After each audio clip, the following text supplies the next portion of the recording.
Saya ingin mengajak kalian semua menemukan sebuah perbedaan antara manusia dengan binatang.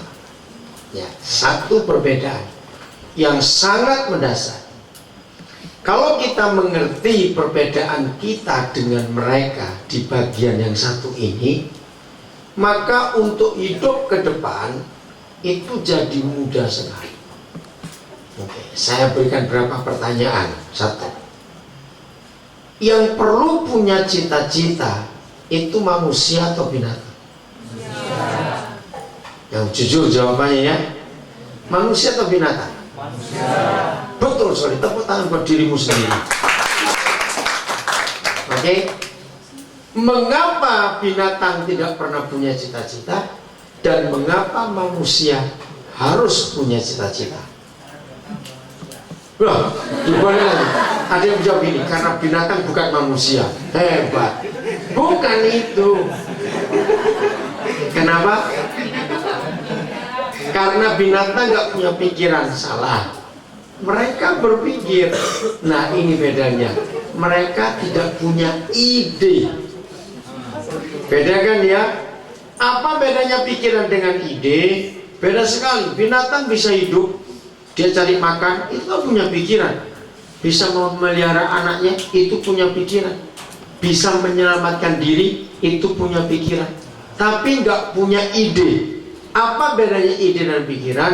Bedanya adalah binatang bisa belajar bahasa asing tidak? Nah, karena nggak ada ide. Binatang bisa ngerti matematika tidak? Enggak. Binatang tidak pernah tahu hubungan om, tante, anak, kakak, adik, orang tua, tidak ada. Karena tidak ada ide. Oke, nanti jawabannya akan muncul di beberapa pertanyaan ke depan yang saya akan berikan kepada semua kalian. Jadi tadi kita sudah menemukan mengapa binatang nggak perlu punya cita-cita, tapi manusia perlu. Nanti kita ketemu jawabannya. Yang kedua, mengapa manusia kreatif, binatang nggak kreatif? Betul tidak? Siapa yang percaya binatang kreatif? Angkat tangan. Loh. Siapa yang percaya manusia kreatif? Kalau enggak, awas. Apa bahasa asingnya pencipta? Kreator. Ya, kreator. Dari kata apa kreator? Create. Apa itu create? To create. Apa itu create? Menciptakan. Siapa dia? Bapa di surga. Nah, karena manusia itu adalah anak-anak sang kreator, makanya kita kreatif.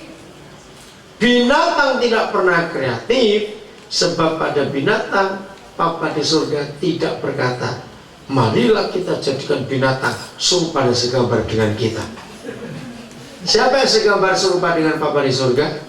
Manusia. Nah, apa buktinya binatang tidak kreatif? Kita kreatif. Siapa bisa jawab? Apa buktinya kita kreatif, mereka tidak? Susah sekali. Monyet nggak bisa masak. Tepuk tangan buat Rahmat. Monyet nggak bisa masak. Oke, setuju. Oke. Pernahkah lihat kuda? Awas kamu Yoel ya. Yoel bilang, pernahkah kuda pakai batik? Ayo kita keroyok dia yuk. Belum selesai ngomongnya, jadi komentari. Kamu itu. Oke, begini. Saya berikan contoh binatang-binatang yang berbulu panjang. Kuda, singa. Kalau mereka kreatif, pasti mereka ke salon. Betul tidak? Mereka pasti ke salon. Tapi ternyata tidak. Oke? Nah, mereka kalau kreatif pasti ada bebek karena gaya punggung, gaya punggung, karena kreatif. Lalu ada sarang burung diubah rumah burung jadi gaya Itali, gaya apa begitu. Jadi sama sekali mereka tidak kreatif. Oh, makasih. Karena mereka bukan anaknya kreator. Manusia itu kreatif karena kita anaknya kreator. Renungkan ya. Nah, dari semua perbedaan itu kita akan ketemu satu saja alasan. Itu dasar sekali. Yang berikutnya, siapa tahu bedanya kepandaian, kecerdasan dengan intelektual? Ayo, saya ajak berpikir ini. Kalau lihat penampilan sih semuanya orang pendidikan. Kalau lihat penampilannya, jangan tersinggung dulu. Kenapa kamu nunjukin awan? Awas ya. Ayo, apa bedanya kepandaian dan intelektual? Tadi kita sudah menemukan bedanya kepandaian dan ide, pikiran dan ide. Sekarang kepandaian dan intelektual. Pusing, katanya mau sarjana hukum kan kamu. Tapi lah ya, kok pusing diajak pikir itu pusing. Ayo, siapa bisa jawab? Saya kasih hadiah tapi beli sendiri. Apa bedanya kepandaian dan intelektual? Fit, syutingnya itu jangan ini lihat anak yang lucu-lucu ini kamu syuting. Kamu tuh nggak kreatif juga. Kabelnya pendek, kabelnya nggak bisa. Iya, yang muter-muter aja di situ. Kabelnya di sini soalnya. Ya, angkat toh. Oke, ayo cepet jawab. Apa bedanya kepandaian dan intelektual? Salah nggak apa-apa. Lebih baik salah asal berani jawab daripada diem kayak botol gitu.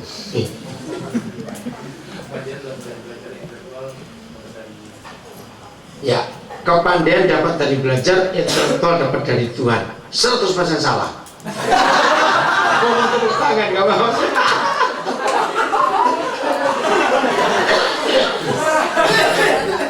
Ada lagi seorang, lo salah tidak apa-apa. Itu berarti bagus, berani. Daripada jangan kamu lagi yang lain jawab. Ada, ayo. Jadi sebenarnya syuting di belakang nggak apa-apa, lihat lucu-lucunya anak-anak ini loh. Iya. Ayo, siapa lagi seorang? Salah nggak apa-apa. Ayo yang di belakang, apa bedanya kepandaian dan intelektual? Susah sekali. Oke, gini aja, saya jawab sendiri. Saudara kamu bisa jawab. Binatang bisa menghitung tidak? Bisa. Binatangnya siapa itu? Lumba-lumba. Lain. Itu karena dilatih untuk angka-angka. Matematika yang saya maksud. Penambahan, penjumlahan, perkalian, semuanya. Binatang tidak bisa. Betul? Binatang punya anak berapa, tanya anakmu berapa. Diambil berapa, mati berapa, hidup berapa, mereka tidak tahu. Betul? Nah, itulah intelektual. Manusia bisa menguasai berapa bahasa, binatang tidak bisa. Maka itu sampai hari ini nggak mungkin ada kuda bisa bahasa Inggris. Oke, nggak mungkin ada sapi bisa bahasa Jepang. Tidak mungkin. Karena nggak ada intelektual. Nah, kita punya. Oke. Nah, ada banyak lagi yang lain. Tapi saya cukup sampai di sini. Lalu di mana bedanya? Coba baca Kejadian 2 ayat 7. Itulah jawaban dari Alkitab. Inilah bedanya manusia dengan binatang. Kejadian 2 ayat 7. Oke. Yang tidak bawa Alkitab, yang bawa Alkitab lihat kiri kanannya. Kalau ada saudaramu nggak bawa Alkitab, ajak baca sama-sama. Ayo. Kejadian 2 ayat 7. Nah, kalau tidak ada ayat itu, maka kita tidak lebih daripada binatang. Jadi Mr. Darwin yang buat teori ngawur itu karena dia nggak baca Alkitab itu. Kalau Darwin baca ayat 7 Kejadian 2, dia nggak mungkin menemukan teori itu. Mungkin kakeknya dia itu kera, maka itu dia bisa punya teori ngawur seperti itu. Jadi yang membedakan antara manusia dengan binatang adalah nafas hidup Tuhan, roh. Kalau tidak ada ayat 7, maka kita sama dengan mereka dan mereka sama dengan kita. Karena bahan dasar yang Bapa pakai untuk menciptakan tubuh kita dan tubuh mereka itu sama. Dari apa? Debu tanah. Tapi kita diberikan roh, nafas hidup itu, maka itu kita bisa jadi manusia. Disebut, maka kalimat terakhir berbunyi apa itu? Maka kalimat terakhir, demikianlah manusia itu menjadi makhluk hidup. Jadi sebetulnya binatang itu bukan makhluk hidup, hanya manusia makhluk hidup, the living being. Kenapa? Karena kita tidak bisa mati. Binatang itu bisa mati karena mereka tidak punya roh. Kita punya roh. Kalau saudara pernah kenal seorang pendeta yang sangat hebat dipakai Tuhan, dan di rumahnya ada 2 ekor anjing yang setia juga. Walaupun anjing-anjing itu sering ikut ke gereja karena pendetanya suka masuk gereja, tapi nggak mungkin ada anjing berdoa. Kenapa? Nggak pernah sadar adanya Tuhan. Binatang tidak pernah sadar adanya Tuhan. Maka itu binatang tidak perlu kartu penduduk atau kartu ID. Nggak perlu. Binatang nggak perlu punya dompet. Mereka nggak perlu punya almari. Lihat atau tidak? Banyak sekali perbedaannya. Mereka nggak perlu punya kamar untuk tidur. Karena apa? Roh tadi itu yang mereka tidak punya, kita itu punya. Nah, di dalam roh itu, bagian yang berikut saya katakan, inilah perbedaannya. Binatang punya daya ingat, maka itu mereka bisa pulang ke rumahnya, mereka punya daya ingat. Tapi mereka tidak punya memori. Maka itu binatang tidak pernah punya masa lalu, binatang nggak perlu punya masa depan, karena mereka nggak punya memori. Nah, bagian ini kita akan bahas. Mengapa manusia ada yang jahat, mengapa manusia ada yang baik? Nggak usah jauh-jauh. Kakak adik kandung, yang satu papa, satu mama, sifatnya sama atau beda? Yakin? Nah, betul sekali. Kenapa bisa beda? Saya tanya dulu begini, menurut kalian karakter anak itu menurun dari orang tua atau tidak? Jawabannya jelas iya, tapi faktanya tidak. Jawaban yang pertama tadi saya tanya, apakah kakak beradik kandung karakternya sama? Jawabannya tidak. Maka seharusnya kalau saya tanya yang kedua, apakah karakter itu menurun? Harusnya jawabannya tidak. Lah buktinya dirimu. Kalau karakter itu menurun dari orang tua, berarti kakak adik 3 orang, 4 orang, 5 orang, sama tidak semua karakternya? Harusnya sama, tapi faktanya, nah dari mana bisa beda? Bukan keadaan, memori. Karena begini, setiap kejadian, ya, anak pertama lahir, keadaan orang tua seperti ini. Nah, keadaan itu betul, Rawan. Jangan ada kenal terus kasihan, itu betul. Salahkan aja. Nah, keadaan itu yang membuat anak itu berkarakter seperti itu. Waktu mengandung anak kedua, suasana rumah berubah. Mengandung anak ketiga juga begitu. Maka itu karakter tidak menurun. Dan itu semua terekam di memori.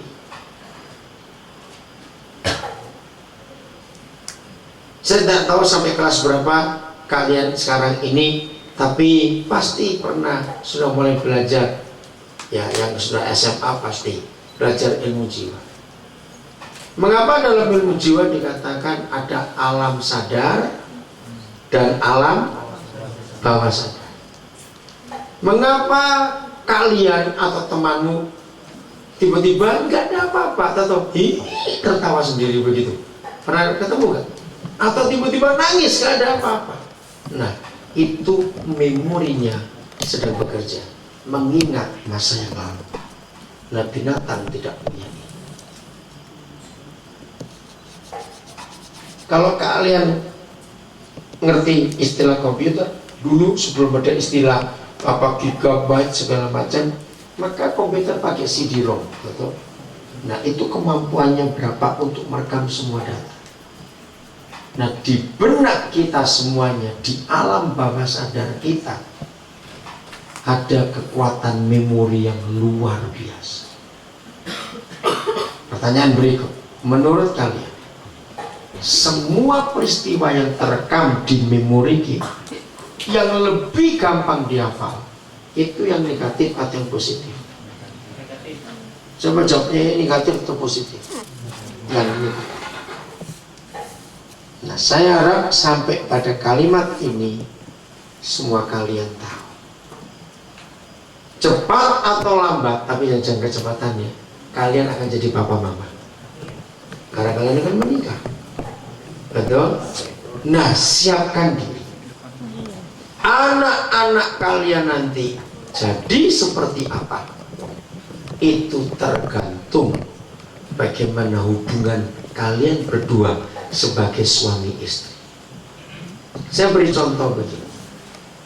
Apa yang terjadi kepada hidup anak-anak yang papa mamanya rajin bertengkar? Rusak. Ya, yang kedua, apa yang terjadi pada anak-anak yang papa mamanya rajin berkelahi? Bedanya apa bertengkar berkelahi? Bedanya apa bertengkaran berkelahi? Iya, kalau bertengkar dengan mulut, berkelahi pakai pisau. Apa saja yang terjadi dalam hidup papa mama itu berdampak langsung ke anak-anak.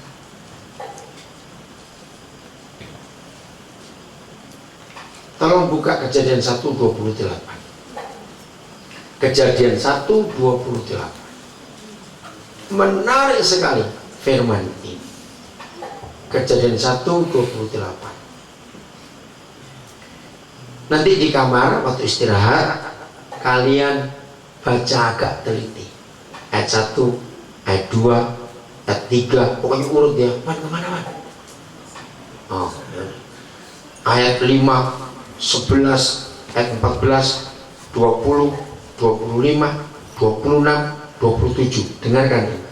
Dari ayat 1 Kejadian 1 sampai ayat 27 tidak ada perintah, tidak ada. Semua hanya berfirmanlah Yahweh, berfirmanlah Yahweh, berfirmanlah. Jadilah ini, jadilah itu. Tidak ada perintah. Perintah pertama dalam Alkitab justru ada di ayat 28. Itu hukum yang pertama yang ditulis. Dan hukumnya berbunyi, Yahweh memberkati mereka. Siapa mereka di situ? Adam dan Hawa. Inilah pernikahan pertama di dunia. Dengarkan ini baik-baik. Roh Kudus sadarkan semua kami anak-anak muda ini supaya punya persiapan yang benar membentuk rumah tangga.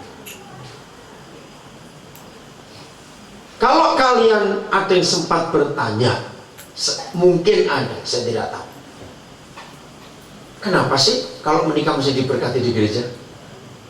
Pernah nggak ada yang sempat bertanya seperti itu? Mengapa? Apa harus di gereja? Kenapa? Apa nggak perlu? Apa nggak bisa nikah sendiri? Kalau ada yang bertanya seperti itu, ini jawabannya tidak bisa. Karena itu perintah pertama yang Yahweh tetapkan. Dia memberkati. Ingat ini ya, ingat ini baik-baik. Hancurnya sebuah kehidupan itu karena hancurnya papa mama. Catat ya kata-kata ini. Hancurnya sebuah kehidupan itu karena hancurnya papa mama. Hancurnya papa mama karena melanggar ayat 28. Kenapa? Jadi menurut firman itu, manusia itu harus menjadi suami istri lebih dulu, baru jadi papa mama. Maka itu firmannya, dan Yahweh memberkati mereka lalu berfirman, beranak cuculah. Jadi seks tidak boleh dilakukan sebelum jadi suami istri. Hebat sekali ayat. Saya persingkat saja. Ayat ini saya sudah buktikan kepada ribuan keluarga, nggak cuma ratusan. Maka itu, kalau saya melihat wajah kalian sepintas begini, ya mudah-mudahan apa yang saya lihat itu betul.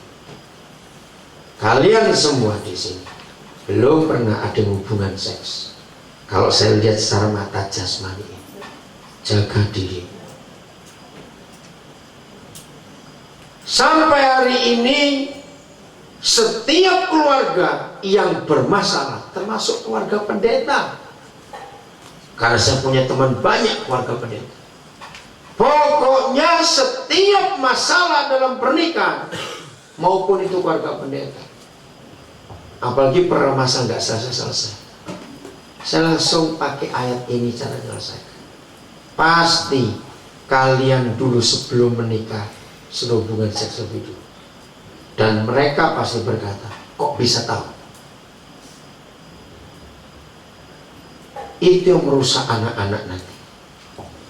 Kalau ada orang menikah, ternyata dibalik hukum ini, dibaliknya, jadi papa mama dulu, baru jadi suami istri.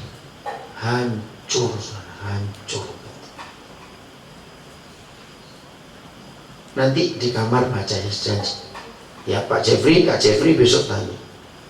Di dalam 2 Samuel 13 ada pasal yang mengerikan sekali.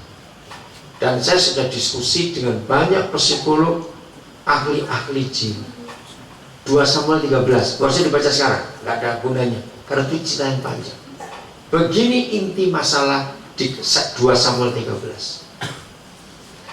Pacaran yang melakukan hubungan seks, berarti belum menikah atau sudah menikah? Belum. Oke, berarti melanggar Kejadian 1:28. 93%. Jadi kalau ada 100 orang pacaran lalu mereka melakukan hubungan seks, maka yang 93 pasang pasti pisah. Begitu seorang cewek dipaksa tidur oleh cowoknya, belum menikah karena belum jadi suami istri, begitu selesai hubungan seks, besok langsung cewek itu ditinggal. Itu 93%.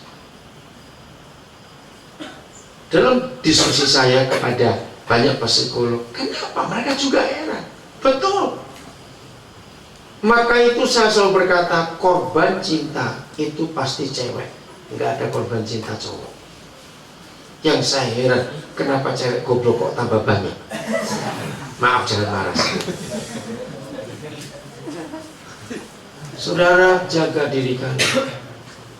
Jaga diri kalian. Hubungan seks sebelum menikah, cowoknya pasti nikah.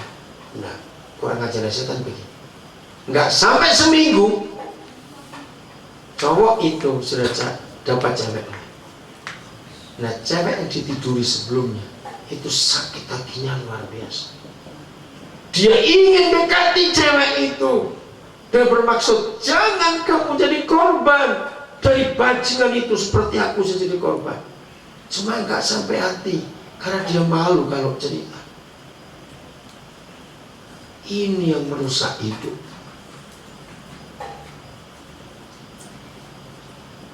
Saya pernah bentuk satu tim itu tahun 74 yang lalu, sudah lama sekali. Mengapa ada orang jadi pelacur? Aneh bukan? Di situ dapat jawaban. Mengapa ada orang jadi pelacur? Seorang jadi pelacur itu kira-kira 80% penyebabnya, yaitu tadi dia ditiduri oleh cowoknya. Dan setiap cewek yang kehilangan selaput darah, tahu selaput darah? Selaput kegadisan ada di rahim perempuan, itu akan merasa nggak berharga, kotor, malu, lalu akan berpikir cowok mana mau dengan aku. Karena setan sudah merusak hidupnya lewat cowok itu tadi. Maka timbullah sebuah keputusan, kalau gitu aku nggak usah nikah. Siapa mau dengan aku? Karena dia kecewa, dia melanjutkan kesalahan itu. Suka ganggu cowok. Setiap kali pelacur itu bisa ganggu seorang cowok, wah dia puas. Karena dia sudah balas dendam. Padahal bukan cowoknya, pokoknya asal cowok saja. Itulah setan itu. Nah terus di situ kami buat penelitian. Ini perlu tahu. Maka itu maaf ya, maaf kalau saya berkata. Seandainya ada teman-teman kalian yang cerita pada kalian bahwa papanya selingkuh, sampaikan apa yang kita belajar malam ini. Mengapa perempuan-perempuan yang sudah disakiti oleh pacarnya ditiduri pertama terus ditinggal, lalu dia jadi pelacur dan jadi jahat, lalu mereka punya hobi mengganggu suami orang? Aneh, kenapa? Maka itu banyak ayat diganggu.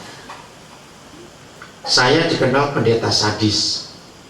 Kenapa? Karena kalau saya berkati pernikahan, pengantin laki harus berani ngomong dalam waktu menikah, kalau aku selingkuh, aku mati. Lu serius? Maka itu tolong ya laki-laki, besok kalau kamu menikah sebenarnya ngomong itu, walaupun di gerejamu nggak ada kalimat itu. Kenapa? Ini penting. Ada yang membantah. Terus saya bilang gini, sudahlah, kalau toh kamu nggak niat selingkuh, kenapa takut ngomong itu? Loh betul tidak? Kalau kamu takut ngomong itu berarti niat selingkuh. Gitu saja sudah. Nah dengarkan. Gadis yang dipacari lalu ditiduri dan ditinggal pergi, itu sakit hatinya dalam. Dengar ya gadis-gadis, awas engkau cowok-cowok, jaga diri. Selaput darah yang dirobek bukan oleh suami, itu akan merobek jiwa pemilik selaput darah. Sakit. Nah sakit hatinya itu cara membalasnya bukan kepada cowok itu, tapi cewek itu cari teman yang senasib. Dengarkan ini teori yang mengerikan. Saya dapati tahun 74 yang lalu. Bagaimana cara cewek yang sudah dilukai dihancurkan hidupnya karena selaput darah cuma berlaku sekali seumur hidup, nggak bisa dipasang lagi. Ingat itu baik-baik. Maka dia akan puas kalau melihat istri atau ya istri itu sakit hati. Nah bagaimana caranya supaya cewek ini punya teman yang senasib, yaitu rasa sakit hati yang sama? Maka dia cari suami orang, dia ganggu suami orang itu supaya meninggalkan istrinya. Ketika cewek itu berhasil melihat istri cowok itu nangis, marah, dendam, sakit hati, dia ada rasa puas. Aku punya teman sekarang. Gila nggak setan itu? Maka itu ayat 28 terus engkau jaga. Tidak boleh ada seks sebelum diberkati. Jadi berkat pernikahan itu bukan perintah gereja, tidak, tapi itu surga. Ketika seorang laki-laki datang ke hadapan Tuhan membawa teman yang akan jadi istri, maka hari itu laki-laki itu dilantik jadi suami, yang cewek itu dilantik jadi istri. Dan itu hal yang luar biasa. Nah, saya akan terus. Biasanya dalam hubungan seks itu, biasanya ini ya, dengarkan, saya tanya pertanyaan, cowoknya atau ceweknya yang ngajak? Biasanya seumum teman-temanmu kasih tahu, cowok yang ngajak dengan rayuan-rayuan gombal. Maka itu cewek-cewek jangan mau dirayu oleh bajul-bajul itu, katakan amin. Yang nggak tahu bajul itu apa? Buahnya kurang ajar. Orangnya gombal semua. Sudahlah, apa bedanya nanti dan sekarang? Toh aku akan nikahi kamu. Awas kena rayuan. Akhirnya si cewek menyerahkan diri. Walaupun nggak hamil, dengar ya, walaupun tidak hamil,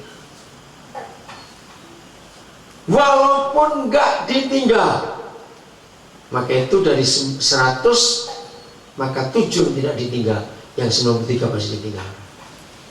Ngeri sekali. Walaupun nggak ditinggal, tidak hamil, walaupun akhirnya menikah. Nah, di sini saya menemukan sebuah penemuan yang mengerikan. Ternyata retaknya sebuah rumah tangga. Maka itu kalau kalian dengar teman-temanmu cerita papa mamaku bertengkar, berkelahi, pasti papa mama temanmu itu melakukan hubungan seks sebelum pernikahan. Kok bisa? Dengarkan ini. Setelah saya begitu banyak melayani keluarga, saya itu kaget hasilnya itu 80 sekian persen. Retaknya rumah tangga itu di kandungan anak pertama. Nah, saya kan kaget. Saya merasakan seharusnya semua pengantin muda yang baru hamil pertama istrinya itu bangga, senang atau tidak mau jadi papa mama. Pasti. Tapi yang pernah hubungan seks sebelum menikah ternyata tidak. Begini rasanya. Tidak ada patokan khusus ya, tidak ada patokan khusus. Sampai kandungan berumur berapa bulan, seorang istri tidak bisa melayani suaminya dalam masalah seks. Itu tergantung kondisi masing-masing istri. Sambil contoh saja, 5 bulan misalnya, sudah makin besar perutnya itu, maka istri nggak bisa melayani suami. Nah, di situ setan masuk. Aduh, aku kenal suamiku, terus ingat waktu masih pacaran, minta seks terus. Sekarang perutku makin besar, aku nggak bisa melayani dia. Jangan-jangan nanti kalau suami pulang terlambat sedikit, istri bagaimana? Was-was. Aduh, jangan-jangan. Nah, saya mau tanya begini kepada saudara. Sebodoh-bodohnya orang bodoh, dicurigai itu merasa atau tidak? Nah, ini suami gak pernah mikir selingkuh, tidak. Dia bangga karena sebentar lagi gak jadi papa. Tiap kali pulang kantor, siul-siul, nyanyi-nyanyi, senang sekali. Tapi istri sudah pikirannya beda. Wah, gawat ini, tambah senang ini, pasti ada cewek lain. Bisa pikir itu tidak? Cepat bisa berpikir itu tidak? Lah, suami bingung. Loh, kenapa kamu dingin? Aku bangga, aku senang karena sebenarnya aku jadi papa, anakku akan lahir lewat kamu. Istri tambah takut. Nah, saudara, setan kurang ajar betul karena seks sebelum menikah. Saudara, maka itu jangan langgar Kejadian 1:28. Lama-lama suami ini tak sadar nggak bahwa dia dicurigai selingkuh? Jawab, sadar atau tidak? Sadar. Ayo jawab. Kalau dia nggak pernah mikir selingkuh, ternyata dituduh selingkuh, reaksinya apa? Nah, laki-laki, catatnya perempuan harus tahu, laki-laki itu makhluk yang tersombong sedunia. Sombong betul laki-laki. Maka itu faktanya, kalau cewek itu ditegur karena salah atau dosa, terus iya gitu. Kalau laki-laki putar cari alasan dulu. Nah, itu beda. Begitu suami ini nggak mikir selingkuh, ternyata dituduh, dia marah. Maka begini jahatnya setan, merasuk suami yang masih muda. Jadi kamu pikir sejati itu aku, padahal tidak. Kalau begitu lebih baik aku lakukan sekali. Hancur. Maka itu mengapa kebanyakan anak pertama dalam keluarga yang sudah rusak dari awal ini, anak itu jadi nakal, jadi jahat, jadi bermasalah. Karena anak ini begitu lahir pasti disalahkan. Tiap kali papa mama bertengkar, yang jadi sasaran siapa? Anak pertama. Setelah besar, anak ini baru sadar, oh, jadi selama ini gara-gara aku. Begitu anak ini tahu bahwa ributnya papa mama gara-gara dirinya, kira-kira anak itu berkelakuan bagaimana sikap? Apa? Keluar dari rumah, dia merasa aku gak dihargai. Untuk apa aku di rumah ini? Kalau gara-gara aku papa mama ribut terus, lebih baik aku keluar. Nah, ini masalah. Kalau anak-anak keluar rumah, pasti jalanan jadi rumah mereka. Dan kita tahu, begitu anak-anak keluar rumah dan hidup di jalan, 100% setan ambil mereka. Hancur semua. Papa mama hancur, anak-anak hancur. Maka itu Kejadian 1:28 itu penting sekali. Jaga ya, kamu sudah pacaran, jaga, jangan ada seks. Jangan lupa tadi 2 Samuel berapa? 13. Baca. Begitu ada seks sebelum diberkati dalam pernikahan kudus, hancur. Nah, begitu pula sebaliknya, walaupun ini jarang, cewek yang ngajak. Ada zaman sekarang cewek kurang ajar juga, maksa cowoknya untuk tidur. Nah, cowok mana yang nggak mau dikasih gratis? Ngerti kata itu? Tapi ini jahatnya. Begitu menikah, si suami kalau tugas keluar kota itu mulai was-was. Aku kenal istriku dulu waktu dia belum menikah, dia seperti itu seksnya. Jangan-jangan. Maka itu di banyak warga yang saya layani, berapa banyak suami mencemburui sopirnya. Kenapa? Istri yang marah, gila apa? Aku jalan sopir. Tapi kenapa suami bisa curiga seperti itu? Gara-gara waktu pacaran si cewek gak tahan seks. Maka suami mikir, jadi setan sudah merusak banyak kehidupan. Ini poin yang lain, tapi gak berhubungan, tapi ini penting. Dengar baik-baik. Siapa yang sering dengar anak sulung, anak sulung, anak sulung? Benar? Pernah dengar ya? Nah, kalian harus tahu, di antara jutaan Tuhan di dunia tadi jutaan Tuhan, enggak satu. Masing-masing agama punya Tuhan beda-beda. Hanya Yahweh Tuhan kita yang berfirman, aku minta anak sulung. Buku satu-satunya di dunia yang mencatat ada tulisan anak sulung cuma Alkitab. Nah, saya mempelajari itu. Ternyata begini, tidak semua anak pertama itu anak sulung. Pasti sudah lihat, tidak. Tidak semua anak pertama itu anak sulung. Kok bisa? Anak sulung hanya dilahirkan oleh seorang gadis. Karena selaput darah di mulut rahim yang Tuhan ciptakan itu untuk menahan sel telur yang pertama dibuat. Berapa rekan pendeta kaget waktu saya ngomong ini?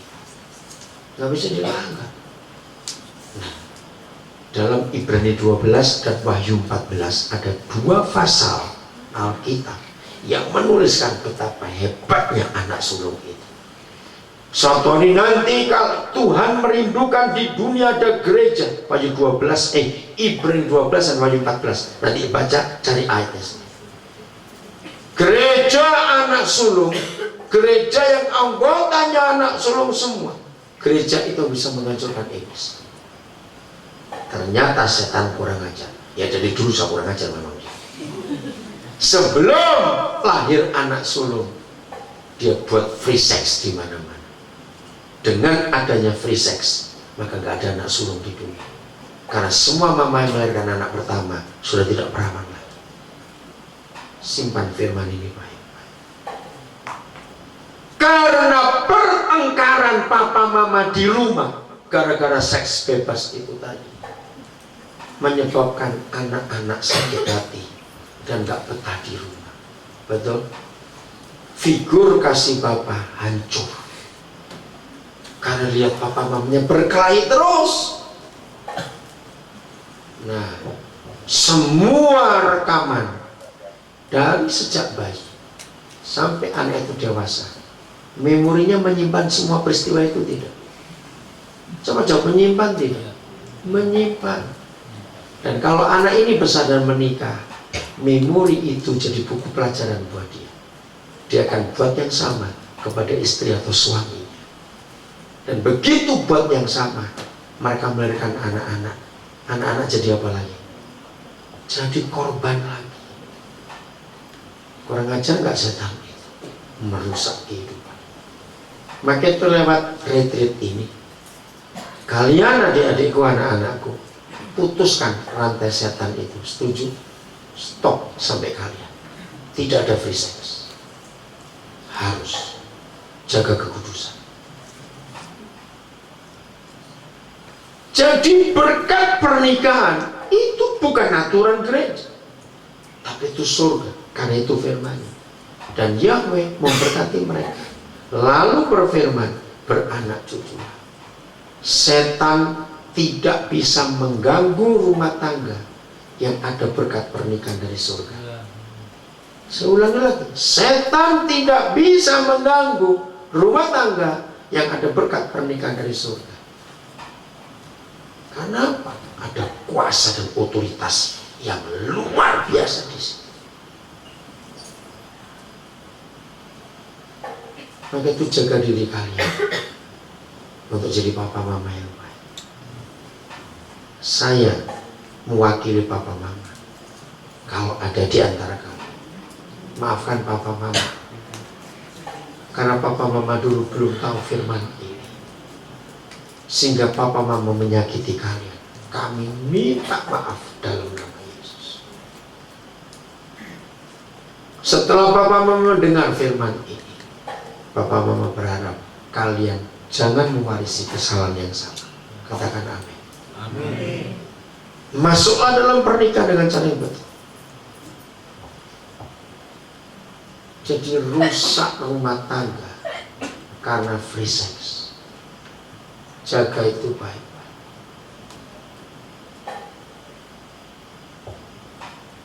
Jadi setan sudah berhasil untuk merusak semuanya. Darah Yesus tetap tersedia untuk mengampuni kita. Katakan amin. Untuk memberkati kita, untuk memulihkan kita. Yang sudah terlanjur, bertobatlah. Nggak apa-apa. Kalau toh kalian nggak bisa mempunyai anak sulung, jangan tertutup. Ya sudah. Tolong ingatkan teman-temanmu yang lain, supaya mereka nanti melahirkan anak sulung. Kalian yang diminta oleh Tuhan. Janji masuk pernikahan dengan cara yang kudus. Amin. Cara yang benar. Jadilah papa mama yang baik. Harus, tidak bisa tidak. Betul? Kalau tidak nanti anak-anak yang jadi korban. Selalu begitu. Pertengkaran papa mama, hancurnya papa mama, korban pertama pasti anak-anak. Kita harus putuskan mulai hari ini. Kesalahan papa mama kita stop sampai di mereka ke bawah, yaitu kalian tidak boleh ada lagi. Setuju? Harus. Bentuklah keluarga yang harmonis, bentuklah keluarga yang menyenangkan Tuhan. Siapa yang bertanya-tanya dengan tema ini? Apa tema retreat besar kita? Keluarga bahagia, pengadilan tutup, neraka sepi. Itu saya buat tema lewat istri saya. Kenapa pengadilan tutup? Karena nggak ada yang diadili lagi. Loh kok bisa? Nggak ada kejahatan. Kenapa nggak ada kejahatan? Nah ini rahasianya. Siapa suka ngikuti berita-berita kriminal, jadi ilmu kriminal internasional itu punya patokan. Di negara mana saja, dengan negara mana saja, setiap polisi yang menangkap penjahat, maka yang pertama dicari orang tua anaknya siapa, bagaimana orang tua. Bayangkan, dunia saja pakai teori itu. Pokoknya kalau orang tua rusak, anak-anak pasti rusak. Jadi kalau kalian nanti menikah dengan cara yang betul, kalian jadi suami yang baik, kalian jadi istri yang baik. Kalau jadi suami yang baik, jadi istri yang baik, pasti jadi papa yang baik dan mama yang baik. Kalau kalian jadi papa mama yang baik, anak-anak pasti baik. Kalau anak-anak pasti baik, nggak perlu ada pengadilan dan penjara. Karena keluarga semua baik. Kalau sudah begitu, nerakanya juga sepi. Maka itu ambillah keputusan mulai hari ini. Setuju? Betul. Ayat terakhir, Kolose 3:21.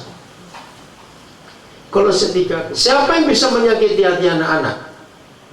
Menurut ayat itu, Bapak, Mama hampir gak bisa nyakiti anak. Hai bapak-bapak, jangan sakiti hati anakmu, supaya jangan tawar hati salah. Bukan tawar hati, itu terlalu rendah terjemahnya. Anak yang disakiti papanya itu rusak hidupnya, hancur masa depannya. Itu artinya. Mama gak bisa nyakiti anak, maka itu sejak kecil. Mama boleh salah, kita gampang ngampuni. Tapi kalau papa gak boleh salah, betul? Itu buktinya. Mengapa anak-anak lebih gampang ngampuni mamanya daripada papanya? Karena di mata anak-anak, papa itu gak boleh salah, mama itu boleh salah. Maka itu yang mau jadi papa, ingat. Anak-anak sudah punya standar, betul tidak? Aneh, siapa yang ngajar? Itu Roh Kudus. Mama boleh salah, papa tidak. Jadi kalau ada yang papanya bersalah, saya mewakili, maafkan papa. Tapi papa pesan kalian jangan salah. Amin. Siap untuk hidup seperti itu? Siap? Jadi apa yuk? Papa yang apa? Yang baik, betul ya? Jadi ampuni orang tuamu mulai hari ini, supaya kalian betul-betul jadi pribadi yang luar biasa. Memori yang sudah menyimpan hal-hal yang salah, ada darah Yesus yang akan menghapuskan saat ini. Siap untuk itu? Yang sudah pacaran, jaga diri kalian ya. Betul? Pacaran maka itu nggak boleh gandengan tangan. Loh, bedanya, kenapa nggak boleh? Gini aja pertanyaannya, apa bedanya gandeng mayat dengan gandeng pacar? Bedanya apa? Orang yang jatuh cinta itu jari-jari tangannya penuh strom, 2400 volt itu. Nah, itu makanya tidak boleh pacar, tidak boleh gandengan, apalagi ciuman, awas.